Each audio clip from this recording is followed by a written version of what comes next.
All right, everyone. I'm Ryan and this is Julie. We're the co-founders of Needed. Really, we're a nutrition company empowering women to find real nourishment on their journeys to motherhood. And we're really unique in that we design our nutritional support, starting with supplements, in partnership with leading women's health practitioners that regularly test the nutrition levels of recent mamas and mamas to be. And this means they're doing extensive blood work and hormone panels to really know what's happening and going on, which is very unique in the supplement space and important because women's health is so understudied right now that it's helpful to get more of a real-time picture in determining what a broad swath of women within this life stage actually need. Most other companies are really designing around the RDAs, which are the government standards to meet bare minimum needs, or with guidance that really doesn't go beyond self-reported data or other items. So we're really excited to be able to have so many health practitioners in our cohort. And then today, an important topic, we're going to talk about supporting the maternal microbiome. Your gut, and then some, your vaginal microbiome, your skin microbiome, all of that is a very critical component to supporting health for both mom and baby. Mom from preconception through a healthy pregnancy, through a recovery postpartum, and then really for dictating the health of baby for the rest of their life because of that initial kind of seeding from mom's gut being so important. And that's why I think Hatch ended up titling the talk something around, passing along the gut from mom to baby. And really, unfortunately, right now, I think the importance of the microbiome and the maternal microbiome at this life stage is just really not stressed enough. I think there's very little awareness, even though the research is so clear. So we're going to dive into some of the research, and then certainly, I think some of the difficulties around maybe why this isn't talked about extensively. And really, it can be a heavy topic. But we, I think, fundamentally as a company believe we don't want to shy away from real information and really want to be able to hold a space for two things. I think one, an ability for women to learn and get empowered by information. And then two, to know that they're not alone. So we can dive into bigger topics in a more supported environment with empathy and learnings together. Julie, I don't know if there's anything else you want to add there.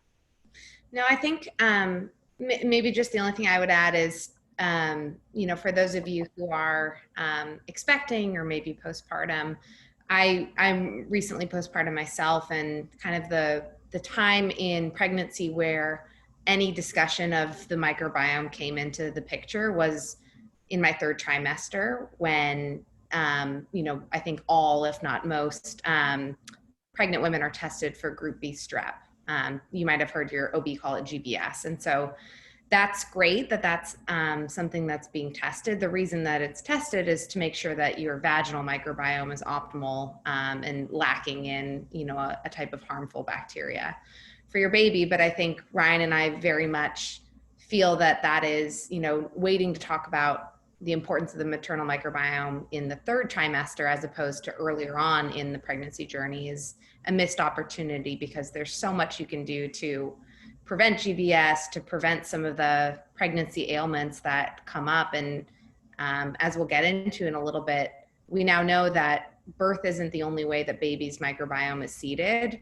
It's actually begun well before birth in utero. So lots to talk about today, but please, as I mentioned at the beginning, please write in with any questions, and we'll leave time at the end too to go through anything that you guys want us to focus on.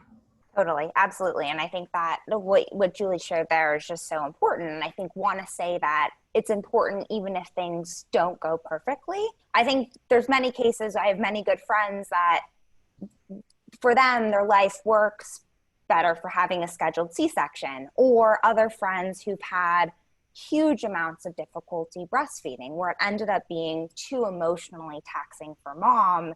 And therefore that's not the best choice. Like, I think it's weighing a lot of the benefits, but if you're empowered with information about the microbiome, how to support it optimally and how to support it around different interventions with different tools, all of us could end up in a better position. So wanting to do this from the frame of like, it doesn't always go perfectly. I'm in the middle of, you know, some severe gut dysbiosis that I'm correcting, and it's been a big process, but sharing this because I think between our own personal journeys and many, many deep conversations with friends, sort of, it's a meaty, difficult subject to tackle, but hopefully, yeah, we can start the conversation to continue tackling it as time goes on, as we'll only basically scratch the surface today.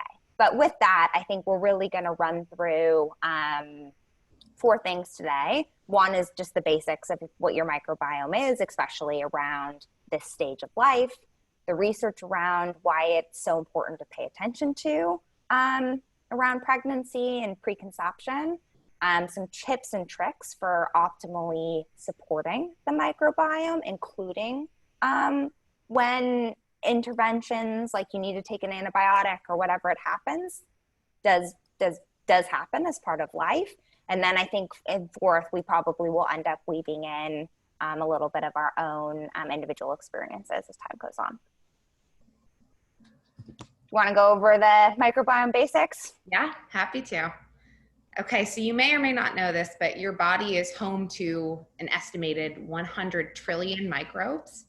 Microbes are single-celled organisms that reside all over your body, as we spoke about. The largest group of them is in your gut, mostly in the large intestine.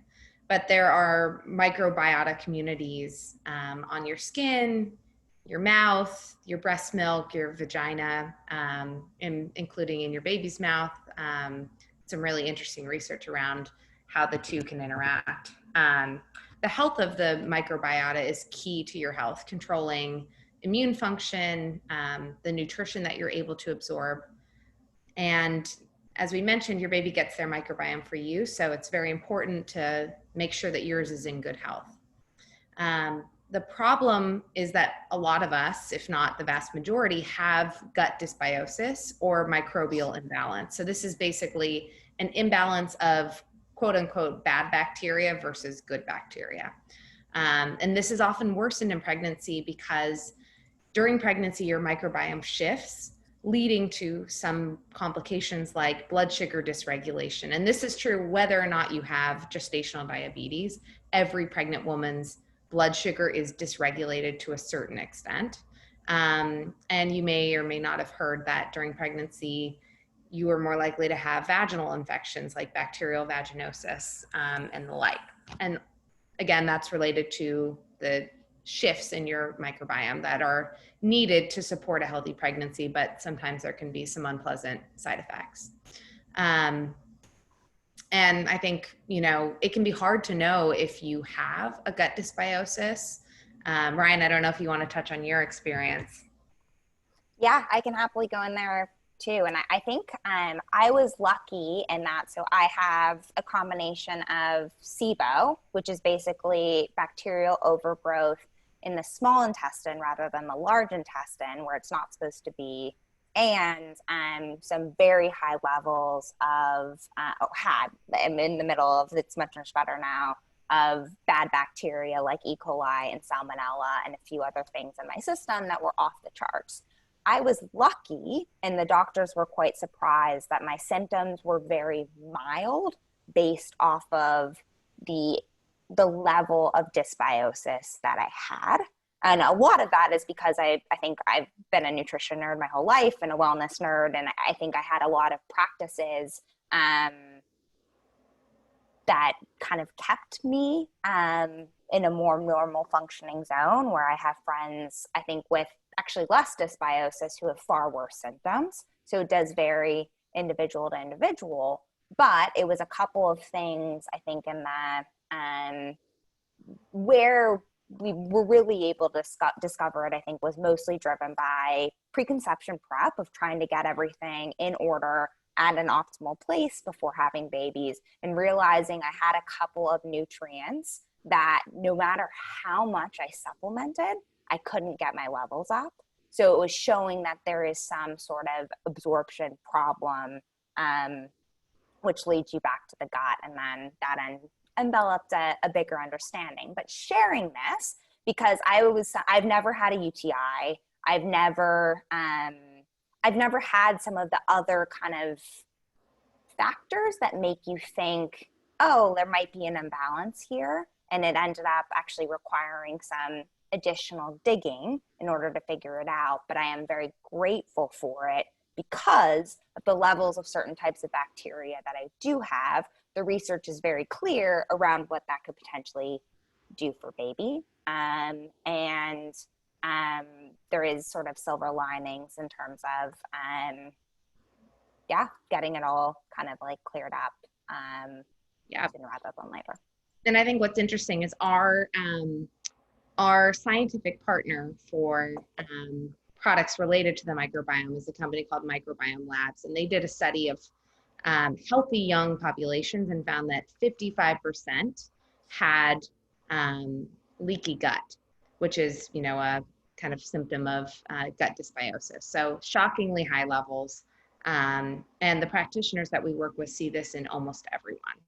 So that kind of leads you to, well, why is the microbiome so important before, during, and after pregnancy? And some of the leading research around the microbiome for pregnancy shows that it's very clearly tied to the ability to get pregnant, pregnancy viability, gestational health, and also seeding of babies' gut microbiome.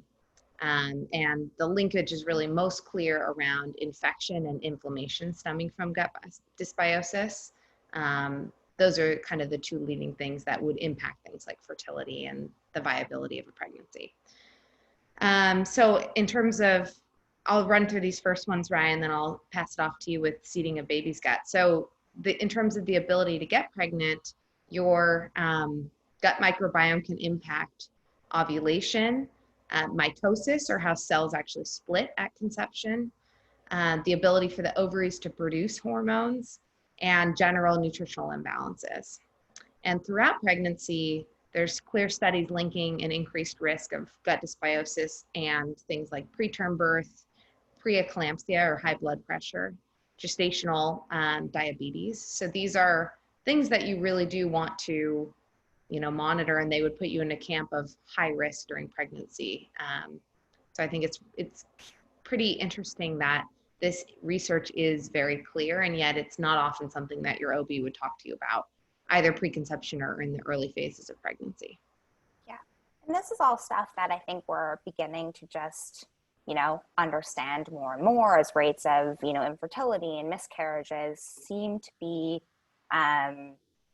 going up. And then I think on the baby side, to dive into next, as I think we're learning there is maybe a different definition of health than what we used to look at for a healthy baby, that just having all 10 fingers and all 10 toes and intact organs is not the only thing that actually dictates, optimal health. And again, all of this falls on a spectrum, like the maternal gut dysbiosis before, the difference between slight dysbiosis to severe, as our bodies are amazingly able to recover, does have different impacts. But again, helpful to know and be aware around some of these potential kind of imbalances. And then really for baby gets his or her gut or their gut from mom.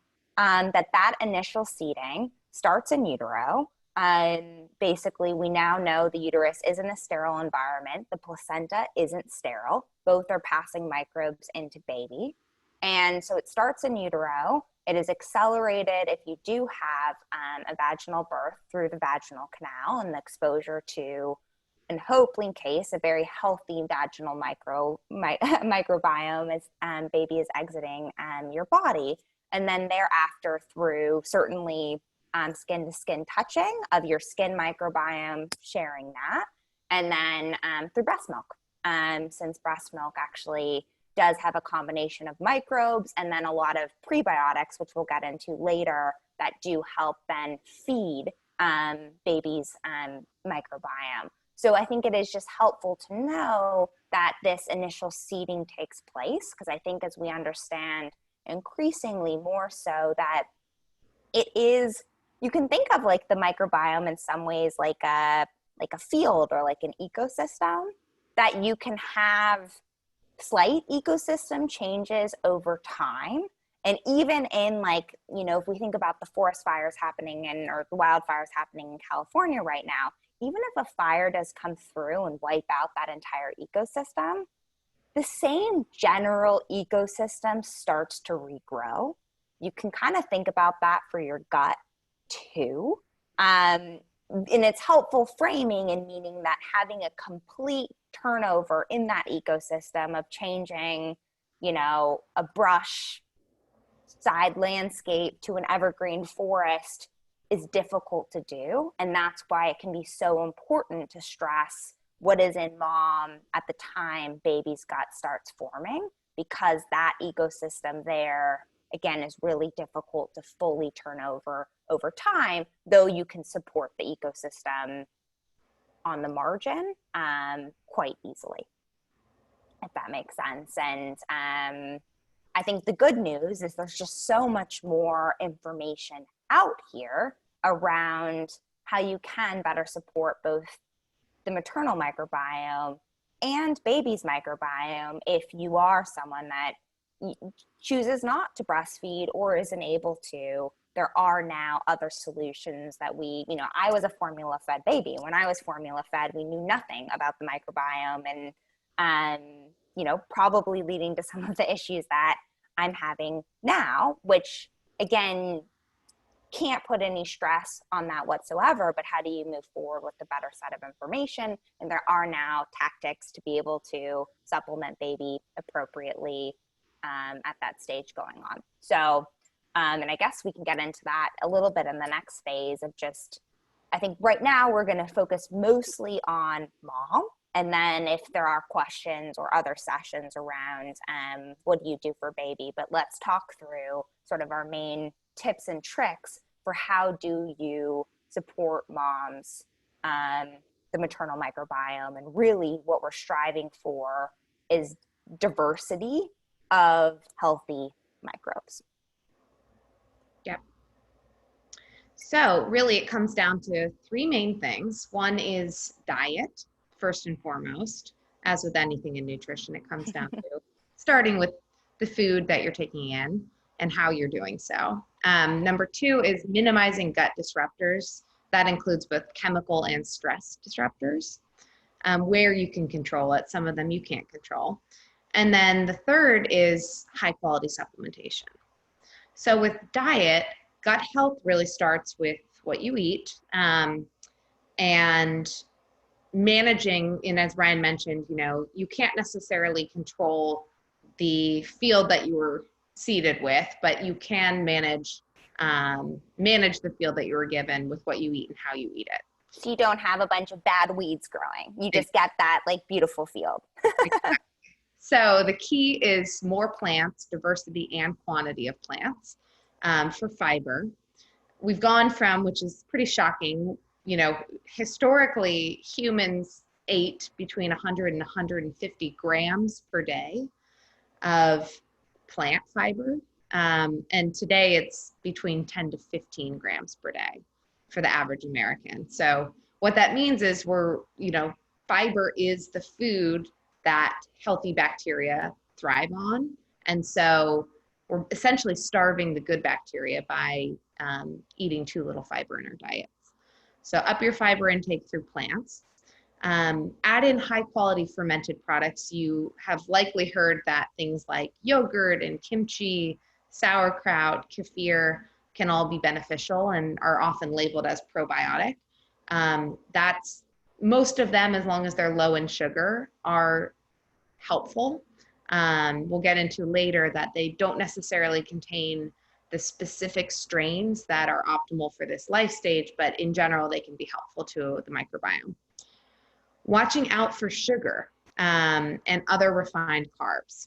We'll get into this in a little bit, but sugar can throw the gut microbiome into dysbiosis, helping some of the less beneficial strains flourish.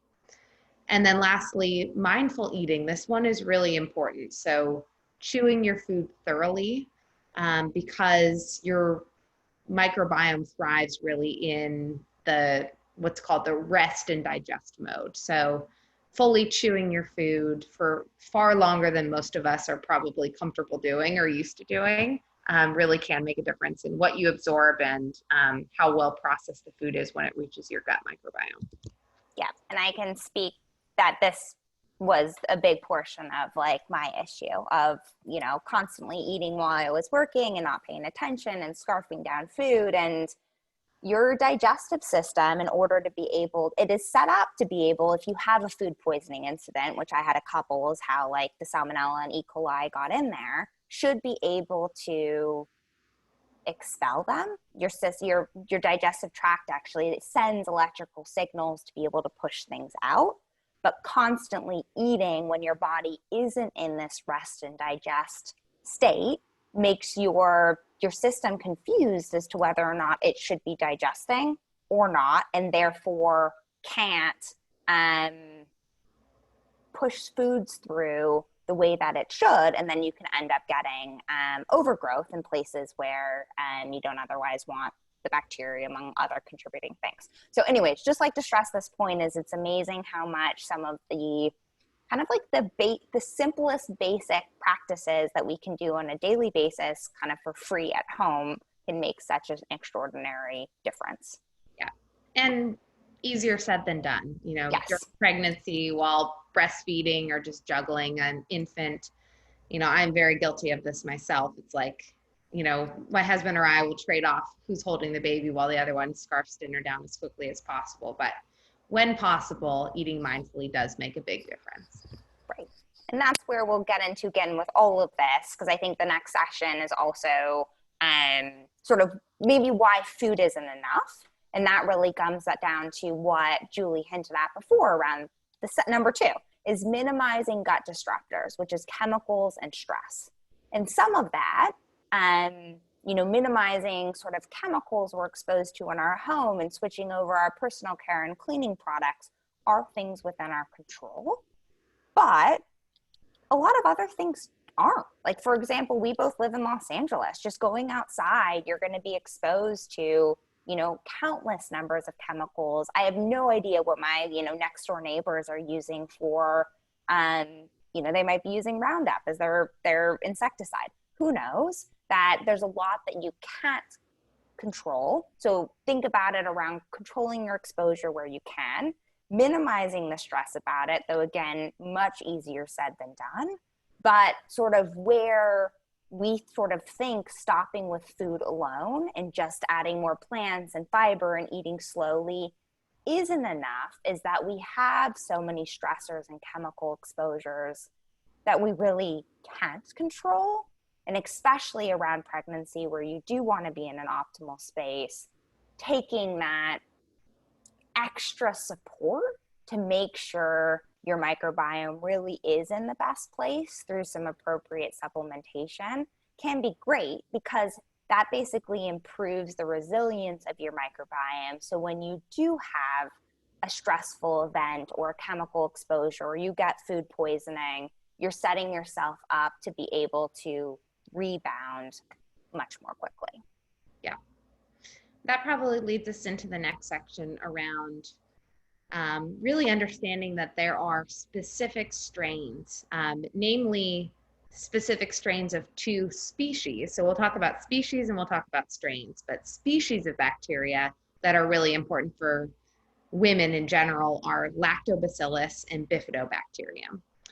There are then specific strains that are studied for this life stage, showing clinically significant benefits to baby and to mom. Things like reducing eczema risk or allergy, you know, ensuring that baby, you know, is getting an optimal amount of both of these in breast milk for, you know, lifelong development. The important thing to know is that, and if we leave you with nothing else about choosing a probiotic, it is that you should really look for a specific strain, not just the species of bacteria. picking strains is a lot expensive. So a lot of probiotic companies will not go down to the kind of level of strain, and that it still kind of claim some of the benefits associated with a strain in that species. But that is something that is really important. Knowing exactly kind of what the strains in your probiotic do for what specific reason is really important. Yeah, and that's especially because actually within the same species, one strain might actually do positive things. Like there's many, many lactobacillus strains that do amazing things for the maternal microbiome, but there actually are a number of lactobacillus strains too that do negative things. So if you just see, lactobacillus rhamnosus, but you don't know what strain of rhamnosus, think twice or ask some more questions, email the company to make sure they know, because I think if they don't know down to the strain level, it is difficult to trust. Yeah. And when Ryan and I were kind of coming up into this preconception and pregnancy life stage ourselves, we're looking for, knowing that probiotics can be helpful, we're looking for a product that really was tailored to this life stage, and found that there really wasn't one. The closest comparisons of really high quality probiotics were maybe generally tailored to women's health, but they lack the specific strains you need for pregnancy. Or there are some high quality products out there that include something called spores, which are shown to survive digestion and really be optimal for immunity and gut health. But then they lack the other strains that you need. So we created a product that we call our Pre-Probiotic. So it combines prebiotics, like we spoke about earlier, which is the fiber that beneficial bacteria need to thrive. All beneficial bacteria, not just the strains that we include in ours. Spores that are really important and unique for ensuring that they're optimally digested and supporting specifically your gut and your immunity. And then key strains of lactobacillus and bifidobacterium, again, that has just been extensively studied for mom and baby's optimal microbiome.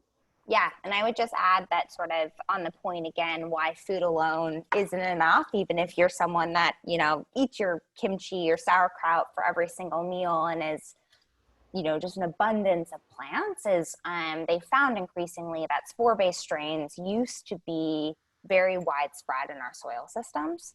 They've almost disappeared. So we used to be able to get those from eating our plants, but even in a lot of like organic farms, they're just missing from the soil now. And then for the pre and probiotics, different types of bacteria like different types of fiber. And that's where sort of diversity of a plant-based diet really matters as the basis.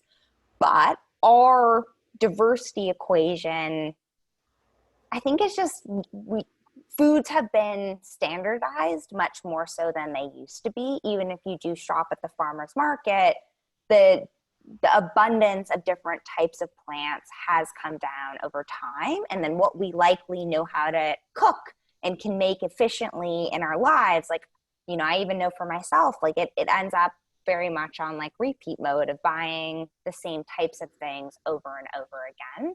And that is where having specific kind of preset prebiotics can be great. And the ones that we ended up choosing are ones that specifically feed certain keystone species. That keystone are sort of the bigger component of your grassland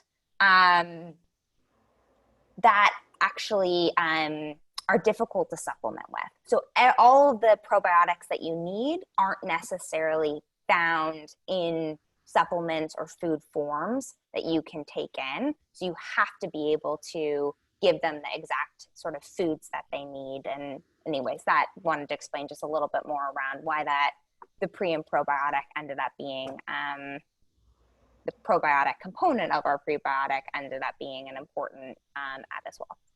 Yeah. Great. Well, I think what we wanted to kind of reiterate or kind of open up for questions is in and around opportunities where, this can be individually difficult or hopefully empowering. So some of the things we touched on is that, antibiotic usage can impact your gut microbiome. Delivering vaginally can help to seed baby's microbiome, so long as the vaginal microbiome is optimal.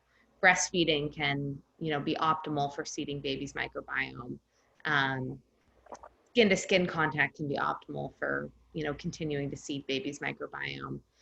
There's a lot that you can do to support baby's optimal microbiome, but I think we wanted to reiterate the point that that's not an option for everyone. It might not be the desired choice for everyone. And the good news is that there is a lot you can do. It's not just about vaginal birth. It's not just about breastfeeding. You can do a lot during pregnancy and even before pregnancy to make sure your microbiome is optimal in support of babies, and postpartum too.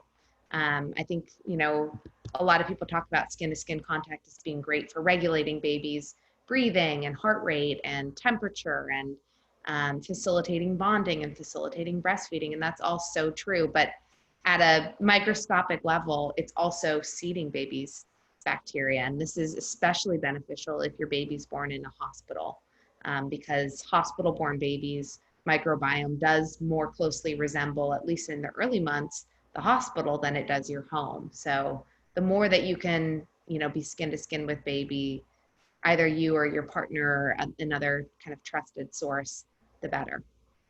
And for those who are interested, there are other avenues for getting the vaginal microbes that are beneficial to baby or can be beneficial to baby. Things like vaginal seeding, which, involves taking a sterile swab of vaginal bacteria, and, you can bring it to the hospital or do it at home. And,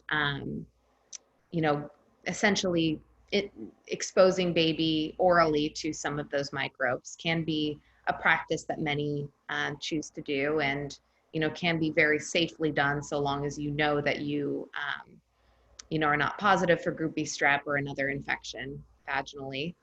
And working with your practitioner to do it, I think always, but knowing that there are sort of resources and friends that have, we have friends that it ended up needing to take a course of antibiotics during pregnancy and ended up doing a vaginal swab and freezing it and saving it for later, since she knew with those antibiotics she would be killing off some of the microbes and might not have enough time to be able to rebuild them before birth. And there can be things like that if education is there to be able to talk to your practitioner and plan for it.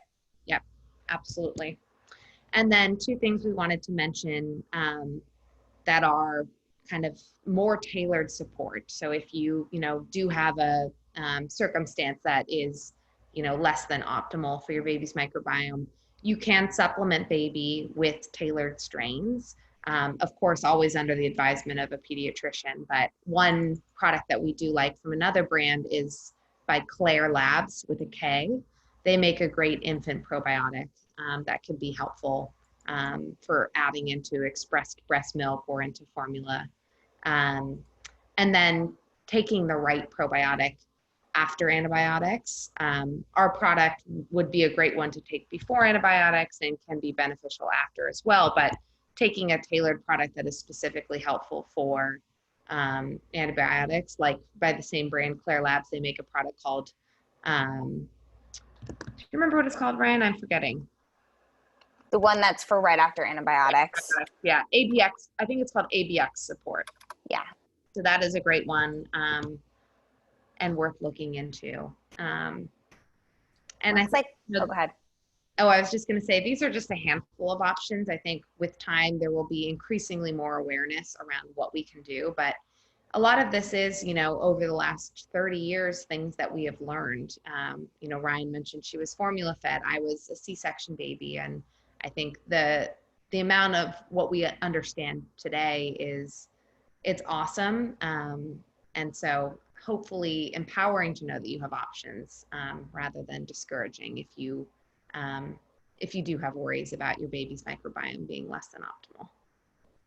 Yeah. And it looks like we had a question from Nina about Did we speak to Group B strep? We did touch on that around maternal microbiome health being able to be preventative to getting Group B strep or helping you recover from it. And we did keep the high rates of GBS in mind when designing our prenatal in order to appropriately support a healthy vaginal microbiome. Yeah. And for those that don't know, Group B strep is a form of bacteria that's often found in the colon. It's not harmful when it is found in the colon. It's pretty like standard for women to have it. Where it's considered potentially harmful is if it does migrate to the vaginal canal. And there's some interesting research, not nearly enough, but there is a great article by Evidence-Based Birth that summarizes group beta strep and what you can do through probiotic intervention to either prevent it or to treat it once tested positive.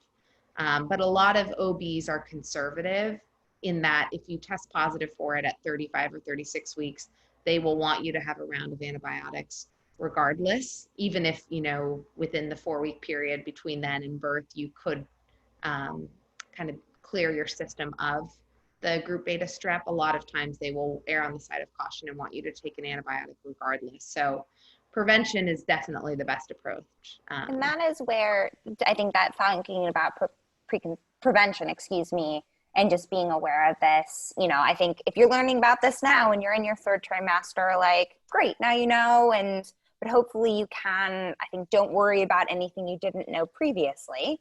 But as much as you can share awareness of friends that are maybe thinking about getting pregnant soon, it can take a long time to be able for prebiotics and other nutritional interventions to actually start supporting. So we view it's kind of never too early to start thinking about building towards optimal. Absolutely. But great question from Nina. I think we'd love to open it up to other questions if anyone else has them.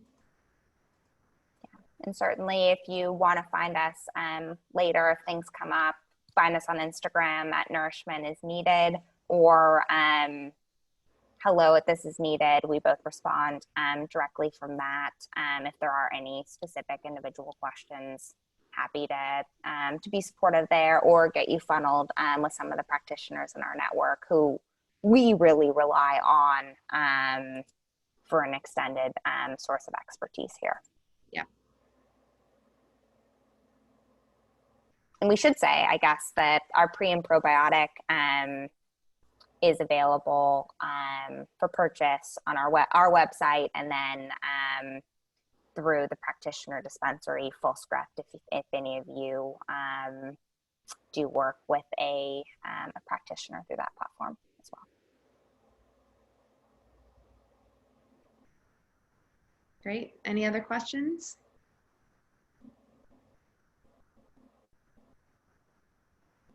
Well, thank you all so much for joining us today. Hopefully this was a good kind of intro to the microbiome. Again, there's so much more that you could dive into in any of these subjects. We do try to unpack this, you know, the research around breastfeeding and the microbiome, or the research around vaginal birth and the microbiome on Instagram and on our blog. We'll continue to be sharing more in the coming months. So give us a follow or reach out with any questions. But thanks so much for joining today. And yeah, you know where to find us. Yeah, I'm going to put in quickly the link to that evidence-based birth article while we're still here for anyone who is curious about reading about GBS. Perfect. And then if you do want to explore more about some of the research, we do have a webinar on our website too with 2 leading microbiologists that were 2 of the folks from Microbiome Labs that did help us formulate along with some leading women's health practitioners. Lastly, I guess since we have a little bit more time, don't want to hold people, but if anyone has more general prenatal or postnatal nutrition questions, as Ryan said, we are nutrition nerds. We love talking about anything in and around this life stage. And next week on our Instagram, we're actually going to be doing a a deep dive with one of our practitioners answering mama's questions about prenatals, which ones are optimal, or, kind of analyzing the nutrition panel of the one you're taking. So lots more to come. Yeah. Awesome. Well, thanks all. We hope you'll tune in again. But yeah, that event next week on our Instagram, breaking down supplement panels, will be a good one, as they are not all created equal, but it can be really difficult to understand, like, why do I need to look for adenosylcobalamin versus cyanocobalamin? And it's just want to make it easier for you. Yeah. Looks like we do have one question from Corey asking about her baby seeming to be affected by dairy. That is common during breastfeeding for infants to have kind of temporary. I think the research I understand around it is that it can often happen at different stages as baby's microbiome is developing. So in the first kind of 1 month, oftentimes you won't see reactivity to, potential allergens like dairy or gluten. And then beyond that, months kind of 1 through 6 are really where baby's microbiome is further developing as you're moving into kind of beyond colostrum and early milk into more developed milk. That is something that is typically seen usually from, Ryan and I are not medical doctors, but from what I understand from my own experience breastfeeding right now is that it can be helpful to remove something that you can see a baby reacting to temporarily and then add it back in at a later time. You might want to also talk to your pediatrician about introducing an infant probiotic that can be supportive in addition to one that you are taking and passing through breast milk. Yeah, and I know it's been increasingly popular, and the research is still mixed on it, but just for those that are a little bit earlier, but a lot of practitioners that we work with are beginning to suggest this, because mom, you pass your immunity on to baby, that a lot of the antibodies that you have, especially while pregnant, do end up sort of seeding that initial immune system, again, also for baby, which is very much driven by the microbiome. But women are increasingly, even if they avoid dairy or gluten in other parts of life, there can be suggestions to reintroduce them in pregnancy. Again, nothing definitive here, but some beginnings of research around that being interesting outcomes in terms of widening babies' potential like sensitivity exposure. And I was a baby that was lactose intolerant for a number of months and then ended up growing out of it, I think, as Julie said, basically your microbiome and your immunity really get more established as they really continue to both form and evolve through that first year of life. Yeah. Another great question from Corey around vitamin D for babies. When is it best to start them on it? So this is an interesting one. And I think we'll address it first through what the research shows around how much vitamin D mom needs to take in optimally for babies' levels to be optimal. And what the research indicates is it's somewhere in the range of 4,000 to 6,000 international units or IUs per day, which is very much higher than most prenatals. Our prenatal is dosed optimally at a level that is safe for all women to take because 95+% of women are deficient in vitamin D. So we dose at 4,000 IUs as a baseline. There was some pretty compelling clinical trials around, specifically on pregnant women who aren't normally studied, but around 4,000 in pregnancy really being optimal and the healthiest outcome for women of this life stage. But then I'll let Julie continue because there can be reasons then for more in certain circumstances. Yeah, absolutely. And I think it's much more common to see somewhere in the range of like 1,000 IUs or 2,000 IUs in a prenatal. We're only aware of one other prenatal that doses at 4,000 IUs like ours. By the way, our prenatal is coming out in November, so we're really excited about it. But for ensuring that baby has enough, I'll just share what my doctor recommended. And again, this is just for me, so please don't take it as medical advice. But my doctor recommended that since I take 4,000 IUs per day right now while breastfeeding and had during pregnancy, that I can just dose a little bit higher on certain days of the week to ensure that my baby's getting everything that she needs. So some days I'll take 6,000, you know, kind of an extra 2,000 or an extra 4,000 IUs on some days of the week to get up to that, you know, closer to 4,000 to 6,000 range. There are companies that make really good infant vitamin Ds. The one that I have is by Nordic Naturals. There are also, I think, practitioner grade ones as well, but Nordic Naturals is a company that does source high quality nutrients. So that's the one that I selected but haven't yet used, given my baby, I think, is getting what she needs through my high vitamin D intake.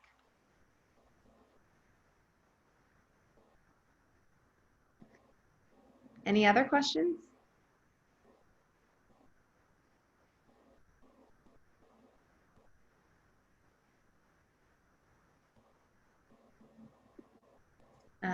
Let me see. Corey, I think you asked a question. Giving it by mouth every day. I think that's the recommendation. I think the Nordic Naturals one is like 400 IUs. It's interesting. There's certain nutrients that are really easily transferred through breast milk. B12, for example, vitamin A, omega-3, and then others like vitamin D that are just, it takes a lot higher dosage to ensure that you're getting enough through breast milk to baby. So there is a vast difference between, you know, the 4,000 or 6,000 IUs that you would take as a mom versus like 400 IUs that you'd give to baby directly. But I think the recommendation for the Nordic Naturals is to give 400 IUs per day, which is literally one tiny little drop. And that's what I would recommend in addition to, like, if you were expressing breast milk, you could do the same with the Claire Labs Infant Probiotic. It's like a tiny little end of a toothpick amount that you would put into a bottle. Yeah. Well, thank you all so much, and hopefully see much more of you over on our Instagram or in future events. Thanks all. Take care. Happy Wednesday. Take care.